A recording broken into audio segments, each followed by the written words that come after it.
Because you asked me like, what's the difference between the modern chase and a Modern Grail? versus the Modern Grail? I don't remember that. Oh this is the exact conversation I think we're having here, right? Yeah. Yeah. So it's more like that. And I don't care so much about the answer. I love like discussing it. You know what I mean? Like the theory of like, well, what does Alan think about a Modern Grail and a Modern Chase? You know, like what's the difference? Like what is Alan seeing that I'm not seeing? Kind of stuff like that. I think that's cool stuff to talk about. You know. Yeah.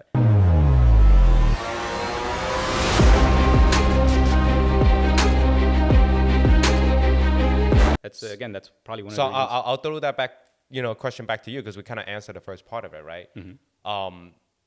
Obviously, we know what modern chase are, and I think so. Let me kind of pause here and include everybody in, right?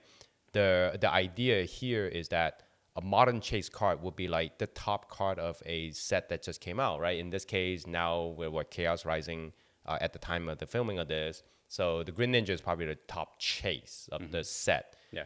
Is it a Modern Grail? Again, maybe a bad example for Green Ninja, but is it a Modern Grail? Maybe not, right? Maybe over time, it becomes that iconic, that Moonbryon, that, tag team Latios GX. Yeah. So I think that's kind of it needs to hit a level of notoriety and iconicness for it to become the Grail. So with that said, throw the question back to you. Do you see any Modern Grail today? And if they are, what are they? So I guess the easy answer is no, because I'm very much in the camp of what you said, where these are more or less opinions. These aren't facts that we know now, right? Yeah. These are opinions that are just formed over a year, 2 years, 3 years, right? Something like what makes a card a Modern Grail is driven mainly by, it's driven by price, population, cultural relevance, popularity of the card, whether it's a Charizard, an Umbreon, whatever you want to call it, right? And at the end of the day, that forms the narrative. And I think narratives aren't formed until way down the road is the thing, right? Yeah. So it's one of those things where I don't, maybe the Charizard is a Modern Grail, maybe it isn't. I don't know the answer to that. I just made a video and I was like, I think the pop is exploding too high. Too quick. It's like stop it, so people start selling it to me. No. I mean, it's an interesting thing too, right? Because even though like we knew the pop was going up like 200-300 a day, like the card was still selling. Yeah. It as a long-term collector, maybe that's not a card I would have bought at like 2,800. Sure. But that's definitely a card you pick up because it's going to sell in the same day. Yeah. It's going to sell the next day. So it's a very nice card to trade, Yep. So there's other aspects to it, aside from the pop. You just have to know which one you're dealing with, when to hold the card and when it's a tradable card where you're like, I'm going to bring this in with the intention of getting rid of it in the next day or two because it's too high. Yep.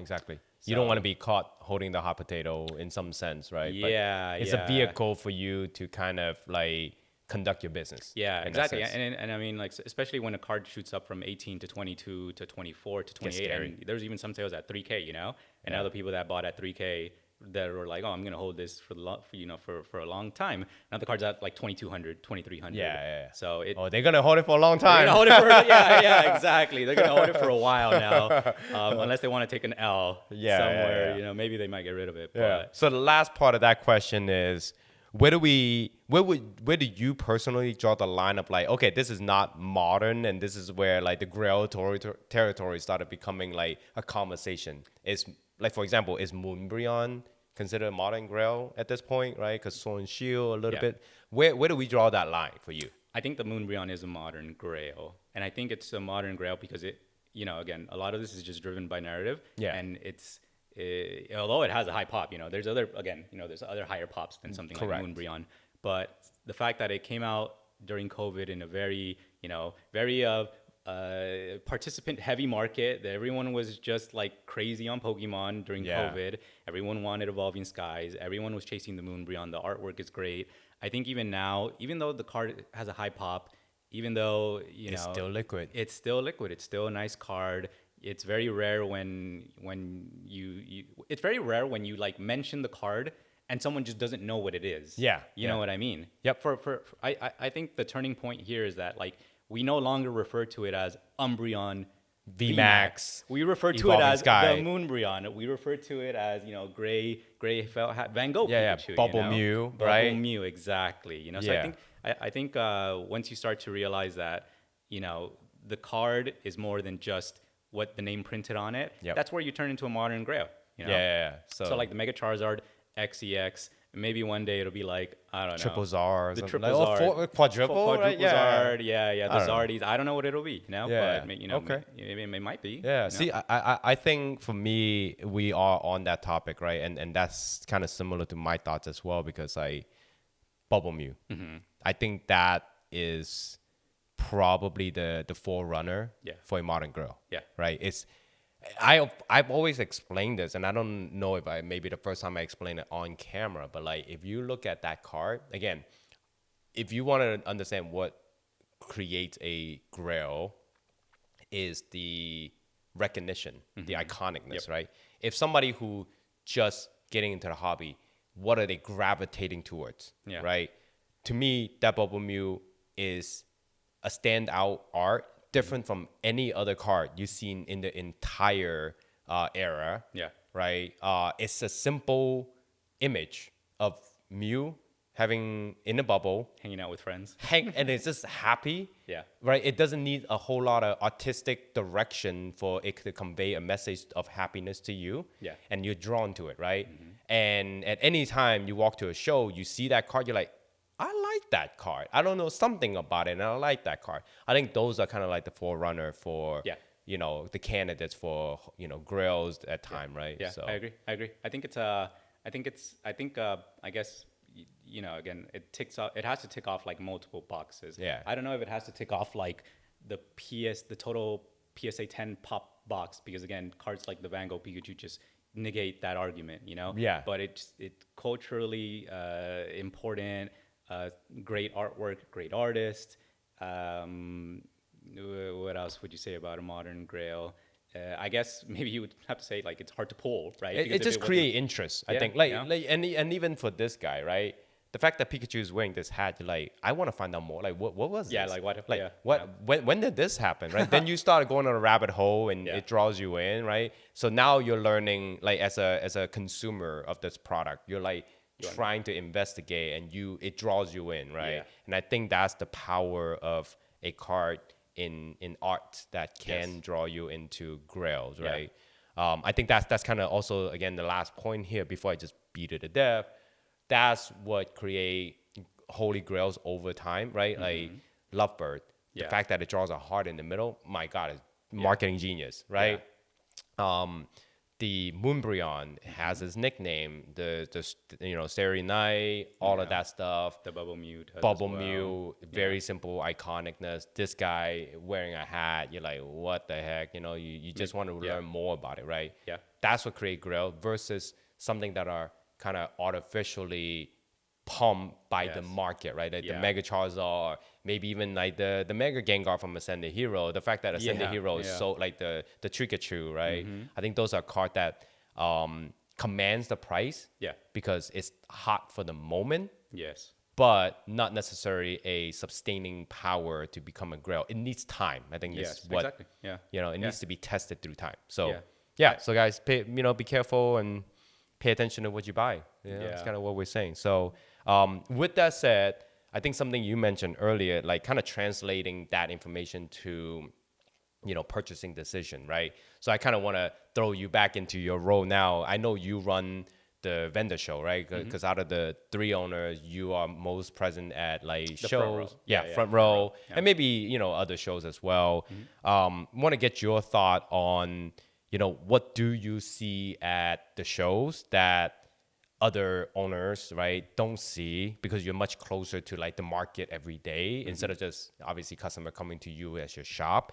Or shall I rephrase that, what are some of the do's and don'ts that you might be able to kind of observe as both a LGS owner as well as kind of a vendor, right, for that you can give insights to other vendors, right? What should they do? How should they navigate to make them successful?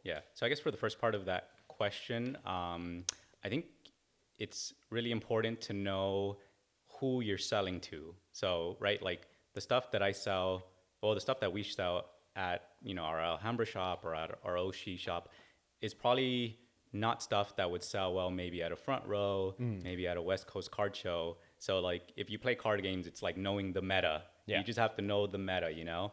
I think when I started doing card shows, I took a lot of sealed with me at the very beginning, right? And it was like very heavy, very luggy. So I would set it up, and then sometimes it sold, sometimes it didn't. But then over time, even up to this past weekend, right, with Front Row and with West Coast, I decided not to take sealed anymore, because it's one of those things where you walk into the room and almost everyone is selling the same thing. They're selling the same booster boxes, the same ETBs, almost at the same price, right? Yeah. Like I think we don't really buy at shows, but someone sold us a Chaos Rising ETB, and I bought it for, I forgot how much I bought it for, but we stickered it for 95, which is market. But then the guy behind me had it for 80. You know? Yeah, you're like, oh, there you go. I'm not selling this today. Yeah, you know. So I think, and that just comes from like over time of just like doing shows and experience. You know. Yeah.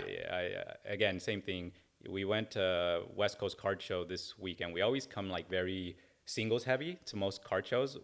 We probably won't do sealed anymore. We'll probably try to focus. If we have some slabs, we'll do some slabs. For the most part, we try to hold like the really good slabs for like the shop, you know, the shop's PC. Yeah, interesting. So we try to make most of the money off of singles, which is like, you know, they're very liquid.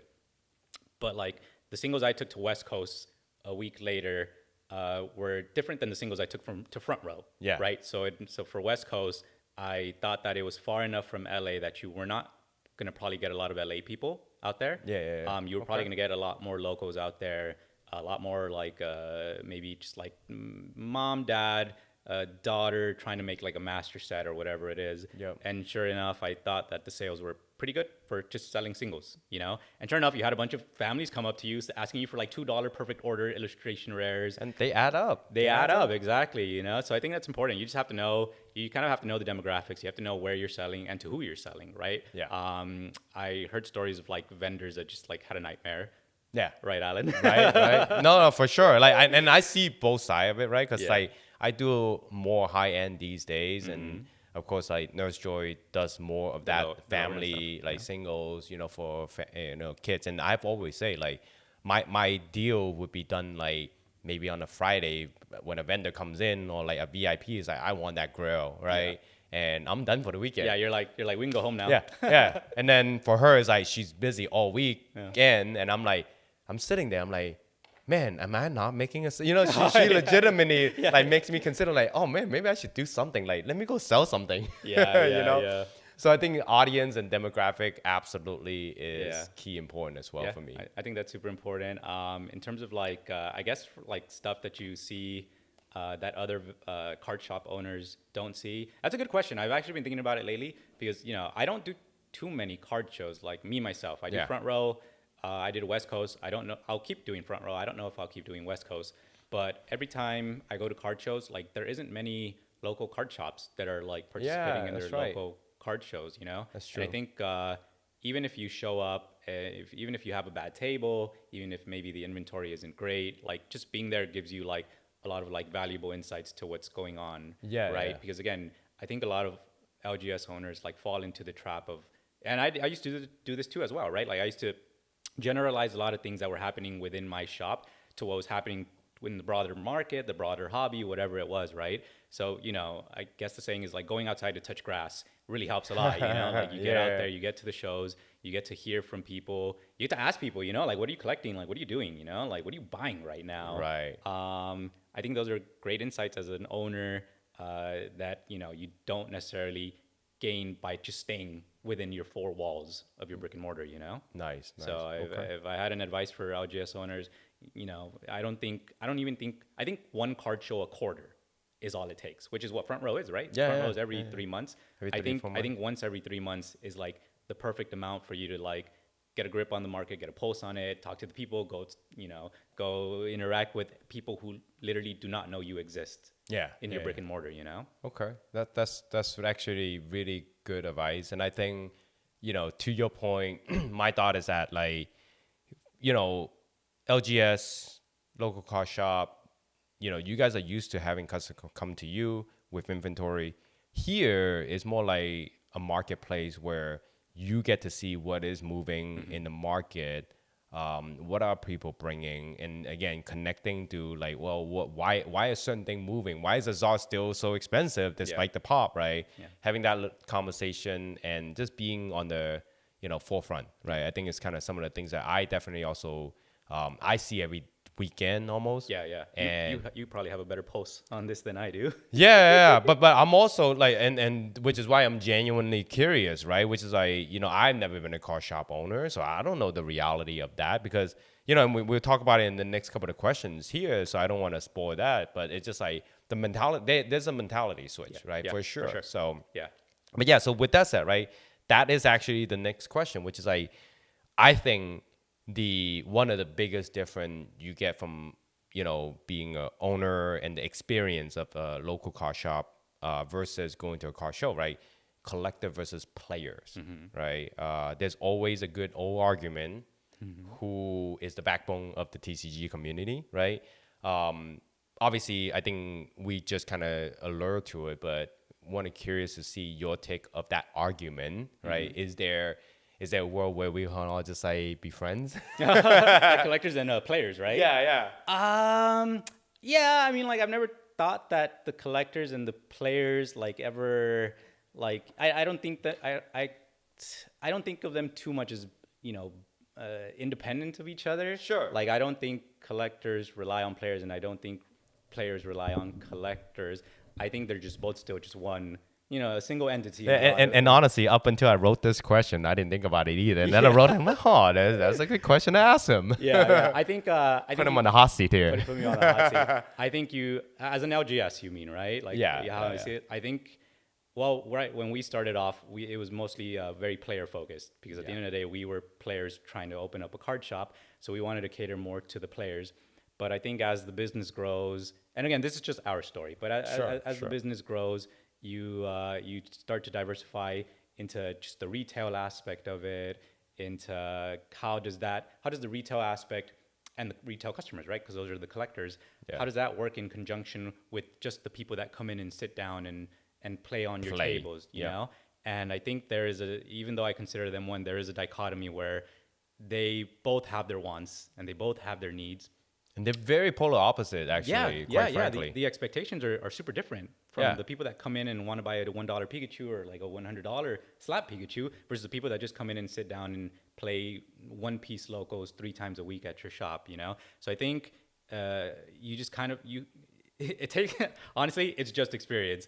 You just have to, it takes a long time to like get a grip of like, everyone's wants and needs, and what's the incentive, right? Like, what's the incentive for players to come in? What's the incentive for collectors to come in, right? And I think there is some sort of balancing act to do here, right? So let me give you an example. Something like our LA shop is very retail focused, right? So like we do a lot of retail business to just the people walking in and shopping in our display cases and whatever it is, right? We have a good community for players as well, right? Like I think it's good. But now in contrast to our OC shop, where that business model more or less is the opposite. Yeah, I noticed that too. Our retail is good, but the player base is just, it's absurd. I think it's a step higher than even the Alhambra shop, right? And the Alhambra shop is the flagship store. Yeah. So you have that data, which is why I'm astonished, right? Because I do see in you guys' Instagram story, right? OC. Every single, and I've been there myself when multiple tournaments starts, and I'm like, oh my god, it's popping. Why I can't walk? Like I'm like, I need to squeeze because these people are like coming in and play, and I'm like, I feel bad because I'm like, I'm just here to shop, but I don't want to like disturb them, Yeah, that's how it is. That's exactly how it is. So it takes a long time. It takes a lot of discipline. I think we have our monthly meetings, like me, Johnny, and Dennis, about anything and everything having to do with the shop. And we look at the numbers and we hear feedback from Adam, which is the one running our OC shop, And for the most part, he works in OC, but he's our events coordinator for both stores. So he's in charge of both stores' events. And Adam. he's absolutely killing it in OC and events and running the store. But Dennis brought this to my attention. He's like, hey, Dennis left Alhambra, and the events are kind of suffering in Alhambra, So it takes a good leadership. It takes a team, basically, to handle it, because it's a lot of moving parts. And I think the players and the collectors, I think of them as one in reality, Okay. even though they both Okay. have their own wants and needs. You know, Okay, cool. we So gotta do right by both of them. yeah, so I think the last part of this question, which is if you were to, obviously now the general public are kind of coming into this hobby. I think it's undeniable that they are more on the collector side. They probably not, maybe some turn into players, right? But I think the general public care more about collecting, especially in Pokemon, Yeah. right? For specifically, what would be maybe some of the things that you guys are, maybe looking to adapt to, widen your audience base, right? Because like I have my share criticism, and I can be honest with everyone. I think a lot of LGS aren't exactly the most friendly, Yeah. right? They cater to their players, and I've seen a lot of management just don't really care. And you guys are one of the ones that I know much more friendly to general public. The vibe just different, right? So I'm curious to see what's your take on, as more collector are coming into the hobby, how are you guys kind of changing your store to kind of cater to that business? So it's I think again is one of those things where like we're very data driven at CCG. We have like a lot of meetings, whether it's like me, Johnny and Dennis, me, Dennis, Johnny, Dennis, or Dennis, Adam, whatever it may be, right? And most of those meetings, although they are very numbers focused, a lot of them are just like us sitting down, like talking about like, okay, well, what are you seeing? What are people saying inside the shop? What are the players seeing? What are what's the feel around the shop, right? Okay. And I think a lot of the time that gets a little bit swept under the rug, because at the end of the day, I don't know if other LGSs even have meetings, or whatever it is. Not saying they don't. I'm just saying I don't know if they do. Yeah. But it takes a lot of. I think to us it's effortless because we at the end of the day like we're not perfect. I don't think even now people are like, you guys are like the top 5 best card shops in LA, and I'm like, nah, bro. Like I think we're like maybe like top 10. Come on. No, and it's true, right? Like the point of this is like we aren't. I think there's always room for improvement. Sure. And I think us being so coordinated, so willing to adapt to something like new collectors coming in. Yeah. And like, what do they want to buy? Like, how do they want to see it displayed? Do they want to see it in the verticals? Do they want to see it here? Yeah. Are they okay with shopping with our back online inventory? Yeah, Like are they searching for $5 cards, $10 cards, $100 cards? Are they just sitting down with their kids like picking out 30 bulk Pokemon cards for $3? Sure. I think it takes a group of guys that are just very willing to make this work and are understanding of the collectors and the space that they are operating in. Yeah. Right. We're very cognizant of who we have to cater to and the changing demographics of that, right? And even the increasing demographics. Right. Without sacrificing the other side of that coin, right? For sure. So it's tough. It's all a balancing act, for sure. So you just have to, you just got to make sure that you're always putting in the work. Yeah. Is what I think is the thing. And I think we put in the work. I think we put in the work.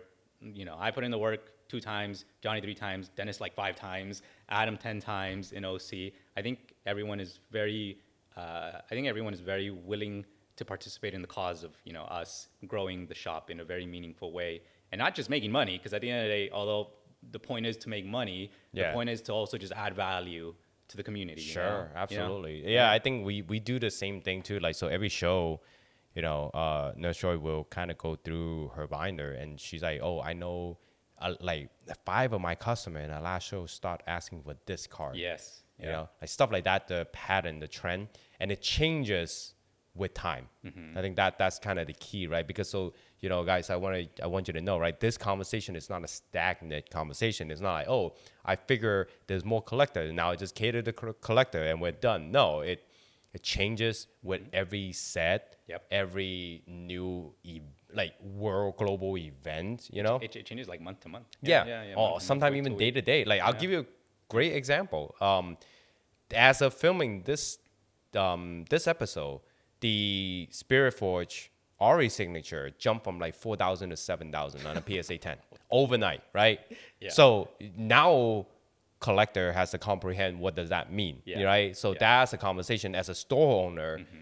You guys have to think through that, and as a vendor, we have to think through that. Like, how do we appropriately deal with this situation? Is it a real situation? Like, what do we do with the inventory that we have, right? Does it drive up the price of, seal? Does it drive up the price of single? And what about the parallel plays in other cards, right? There's a lot of conversation, but you can only gain that through, talking to your customer. Yeah, exactly. I think the important thing that you alluded to is, as long as you never stop questioning, as long as you never stop trying to reason, or like, why is this happening? What should I do, right? The moment where you see an RE, double in price, and you just go back to sleep, that's the moment where you're like, you failed. Yeah, not failed, but I think you always have to keep learning. I think you always have to keep questioning. I think you always have to try to keep reasoning these things, right? And that's how we grow. I think that's how we grow. Okay, all right. Well, last part of this question before we get to a little bit about you. So streaming, I know you guys also do streaming. Want to hear the strategy for streaming. Obviously it adds value to your business. Walk me through some insights there. So funny enough, we actually crashed and burned with streaming like 4 times before this. Oh, I know. Hit. Yeah. So it was definitely, we started on Whatnot in the early days back in 2021 or whenever it was, right? Yeah. But we were doing very well selling Weiss. I think we were selling Pokemon, but mostly it was like Weiss shorts. We were selling in like Bushiroad product. But that quickly, didn't materialize into anything because Whatnot started onboarding everyone, too much competition. Suddenly, you logged on to Whatnot, and instead of seeing like 50 streamers online, you were seeing like 500 streamers. 100, so it got pretty saturated. So we decided to leave it.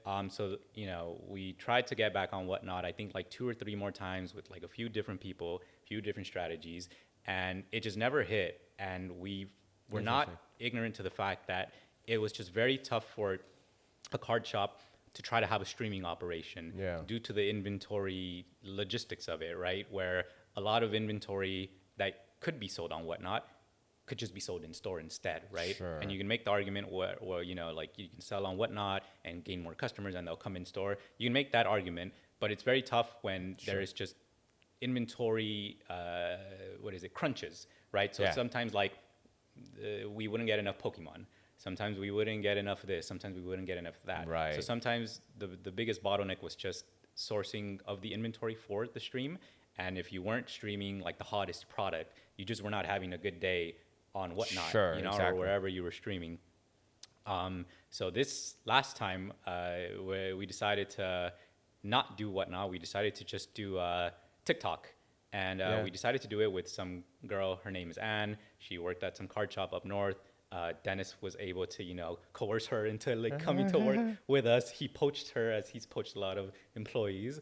And so she had a lot of experience. She brought up some followers with us, and we decided to, switch it up a bit. Maybe do singles on Whatnot. You have to kind of like do like sudden death kind of stuff. And a lot of times your cards just weren't selling for what you needed them to sell for. Right? So we pivoted a little bit more. We were able to do TikTok with like, fixed price there. We decided to do something like mystery packs and put those on Whatnot on TikTok.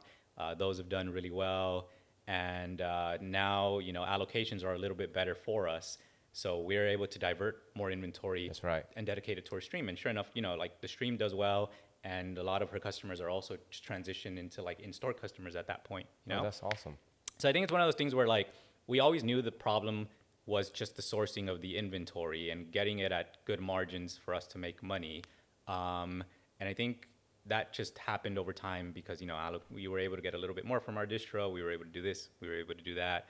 So I don't think there's like a grand blueprint. There isn't anything up our sleeves on how to like start a stream. I think, once you're kind of an established store like us, things are, how many Pokemon boxes you're getting from a set, how much One Piece you're getting. So now accordingly, you can say, okay, well, let's put some aside for prizing for weekly tournaments, some for retail, some for pre-order, and then send some to the stream, Okay. And I think now it just feels easier. Yeah, honestly. Awesome. I don't think there is any actual secret to at least this part of the business operation, Okay, cool. Yeah, I'm learning. I'm attempting to, brew up some stuff. Let's see what happens. Yeah, definitely sourcing the product. Yeah. Is kind of and if you want to make like decent margins. So again, this is one of those things where like for a card store, you kind of need decent margins to like keep up a stream. Sure. But if you don't have like 30 employees and 2 buildings and all these things, like you can afford to pay a little bit more for product you're sourcing, you know? Yeah, So, absolutely. yeah, I think I just need to approach somebody else too, you know, instead of me streaming. Yeah. Oh man, I'm used to being on camera as a host, but I can't just talk to myself for like No, dude. hour. You know, what I mean? Yeah. It takes a certain special someone to do it. So shout out to you, Ann. Yeah, shout out to you. It takes a certain special someone or like, you know, I don't know, alcohol, tequila, you know, maybe a few shots, bro. Maybe that's what I need, but I don't drink. You don't drink? No, Okay. I don't drink. But Fair enough. yeah. Okay, cool. So, Jonathan, tell me what you collect, who you are, because we want to get to know you. All right. So I actually don't know what kind of collector I am. I started off with gold stars. Then I went. I mean, started off hot there. Yeah. Oh my God. Yes. I don't know what I was thinking. Honestly, I didn't even know what I was getting myself into. Yeah. That's actually the easy answer. So I do gold stars. I do crystals. I do like black and white shinies. You know, and today I brought some very cool, very low pop diamond and pearl shinies. Ooh. Yeah. All right. So You want got to a see few. them, guys? Let's go. We had You quite wanna see? a few. Let's go. You can review them. Go ahead. No. I want you to. Go ahead. I want you to describe them. You Go know. ahead, man. Okay. Let me. So they're the diamond and pearl shinies. I think they span like 3 sets. So it's like Stormfront. Okay. And I can't remember the other ones, but All right, you know, so the flavor's right this there. is what we're gonna do. I'm gonna flip the first card, and I'll tell you what the card is, and you can describe the significance of it. Okay. Okay. So the first one is a 2009 Platinum Milotic Reverse Hollow Supreme Victor PSA 9. So I'll show the camera a little bit, but as I bring the camera, I want you to kind of talk to the audience, like Yeah. what's the significance, why you bought it. Okay, ready? Yeah. So essentially, is they're all the 2000, I think 12 or 13 shinies. They span like 3 or 4 sets. I think I had, you know, inadvertently, I guess I became a shiny collector because I didn't actually set out to like collect shiny Pokemon. Yeah. I just liked I collected all 27 gold stars. They spanned I don't know how many sets. Then I moved on to I think crystals, and they spanned like 2-3 sets.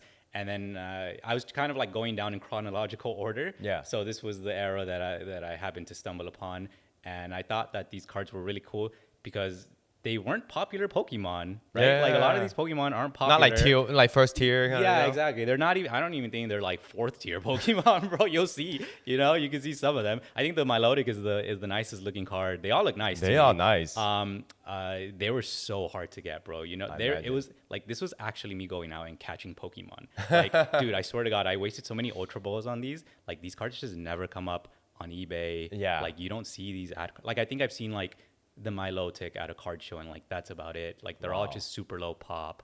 They're all shiny. They're all reverse actually, which is super Even cool. harder, actually. It's even harder to grade them because they're reverse rares. So I remember when I was collecting them, you know, there were different points in my life. I think there's a Bagon in there, and I was like at a bachelor party in San Diego for my friend, and at the crib, you know, we were all drinking, and I was like, "Oh, guys, I need to step away a bit on this card. You know, I can't let it get away from me. You know? I need it.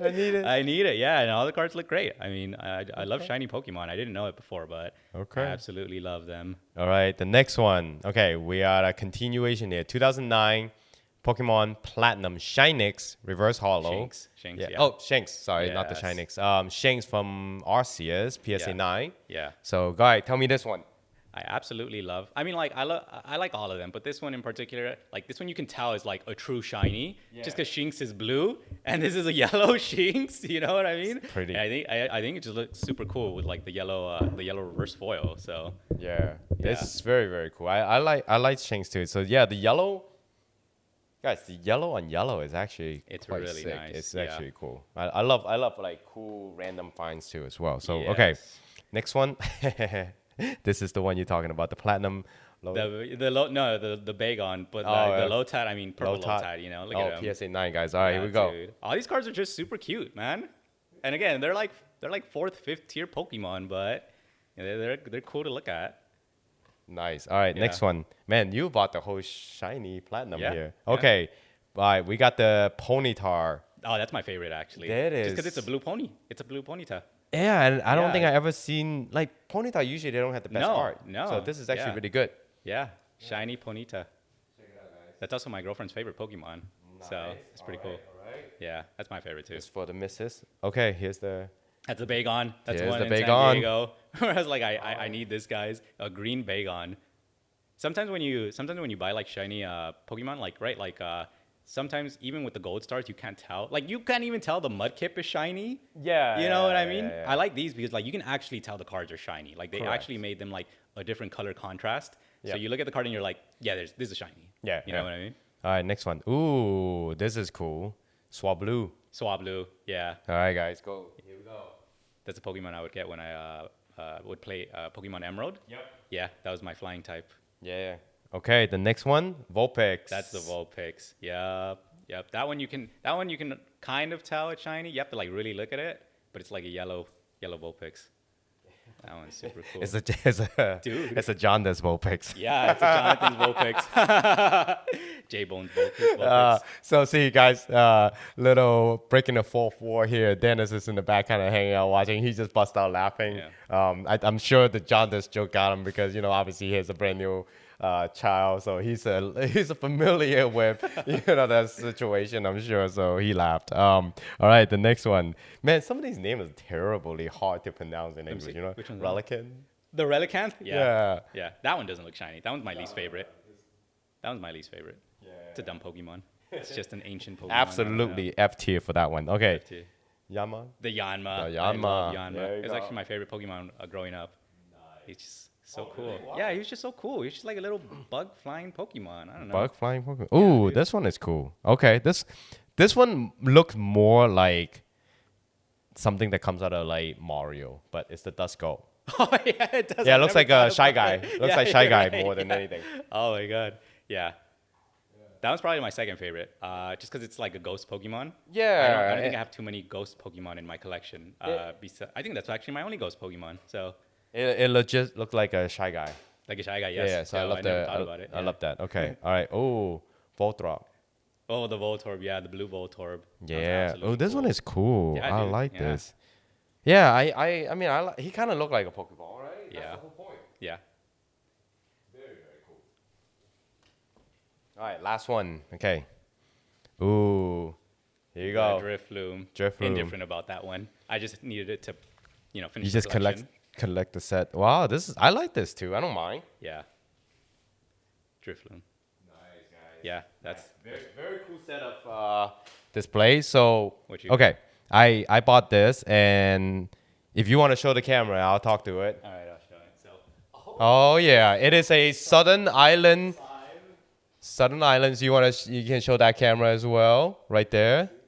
Yep. So it is a PSA 5, and the reason, the significant I bought this card above all else is because, little story here, I purchased this raw card at your OC store. oh really? Yeah, I was just looking through your case, and I'm just trying to find something I haven't seen as a vendor at a card show, because I've seen a lot, Yeah. right? It's like I've seen everything almost at this point. When people talk about Gold Star, like we know, you just like, yeah, I've seen it all. Yeah. So I'm like, I want to find something that I don't see every day.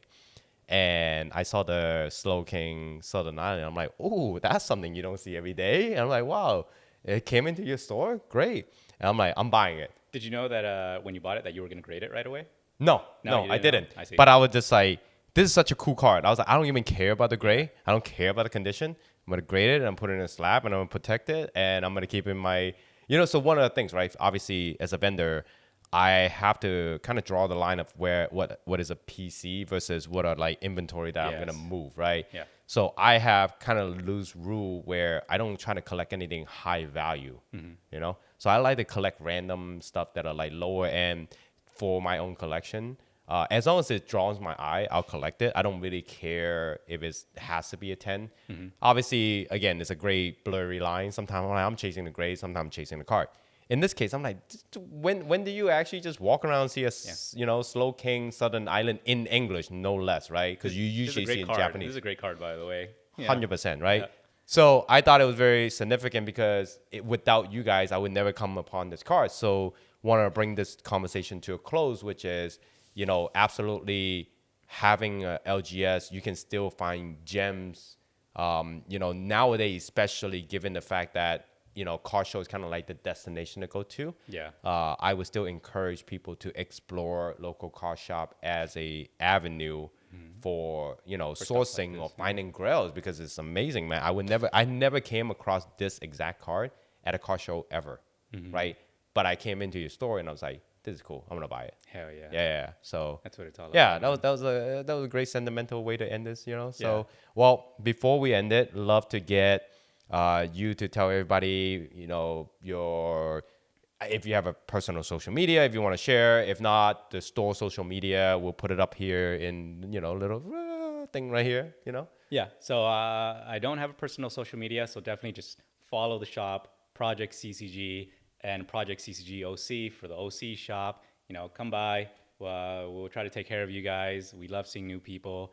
And appreciate you. Yeah, and you guys definitely they're around all the time. So how many times I try to get them to give me stuff for cheap, and they're like, no. You've trained your daughter well, though. Hey, we don't talk about that. No, I'm kidding. Yes, I have. She's offering me 80% on my singles.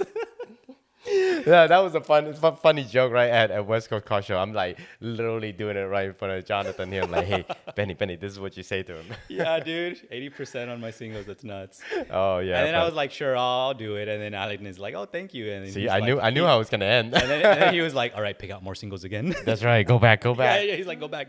Yeah. All right. Well, that's it. Wraps up for this episode. I appreciate you guys for watching, and thank you for joining on the podcast, Jonathan. So without further ado, we're out. Peace.